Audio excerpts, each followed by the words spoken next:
আসসালামু আলাইকুম রহমতুল্লাহ। আমার প্রিয় ফেসবুকের ফলোয়ার্স এবং ভিউয়ার্স বৃন্দ, সকলকে পবিত্র মাহে রমজানের শুভেচ্ছা জানাচ্ছি। আজকে আমাদের ২৯তম রমজানের পরিসমাপ্তি হবে কিছুক্ষণের মধ্যেই, এবং তার মাধ্যমেই আমরা আসলে ২৯টা রমজান পরিপূর্ণ করতে যাচ্ছি।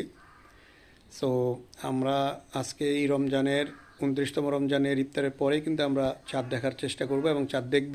যদি আমাদের চাঁদ দেখা যায় তাহলে কালকে ঈদ উল ফিতর, আর যদি চাঁদ দেখা না যায় সেক্ষেত্রে কিন্তু শনিবার দিন আমাদের ঈদ উল ফিতর।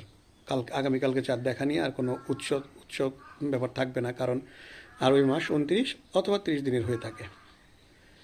সো আমরা আসলে আমরা অনেকেই ছোটোবেলা থেকে বা আমরা আমাদের অনেক ধারণা থেকে সৌদি আরবের একদিন পরে আমাদের ঈদ হয় বা আমাদের একদিন আগে ঈদ হয়, এই যে একটা ধারণা নিয়ে আসলে আমরা বিভিন্ন রকমের মন্তব্য করি। এটা আসলে কে কেমনভাবে দেখেন আমি জানি না, তবে আমাদের খেয়াল রাখতে হবে ইসলামের যে রীতি, ইসলামের যে বিধান, সেটা হচ্ছে আমরা চাঁদ দেখে রোজা রাখতে হবে এবং চাঁদ দেখে রোজা ভাঙতে হবে।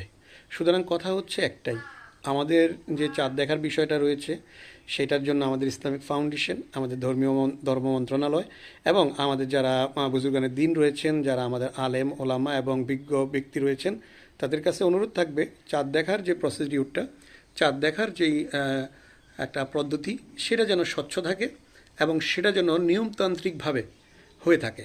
তাহলেই কিন্তু আমাদের এখানের যে কোশ্চেনগুলো সেটা আমাদের দূর হয়ে যাবে। তো পরিশেষে আগামীকাল ঈদ হোক অথবা পরের দিন ঈদ হোক, অর্থাৎ শুক্রবার ঈদ হোক অথবা শনিবার ঈদ হোক, যেটাই হোক না কেন, সকলকে আমার পক্ষ থেকে অগ্রিম ঈদ মোবারক জানিয়ে রাখছি।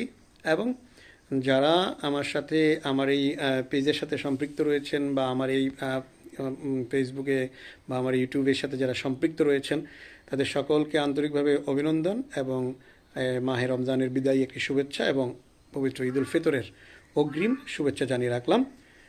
যারা আমার পেজটিকে ফলো করছেন তারা অবশ্যই এই পেজটাকে ফলো করে সবসময় পাশে থাকবেন এবং আমার এই চ্যানেলকে সাবস্ক্রাইব করে সবসময় আমার সাথে থাকবেন। ধন্যবাদ।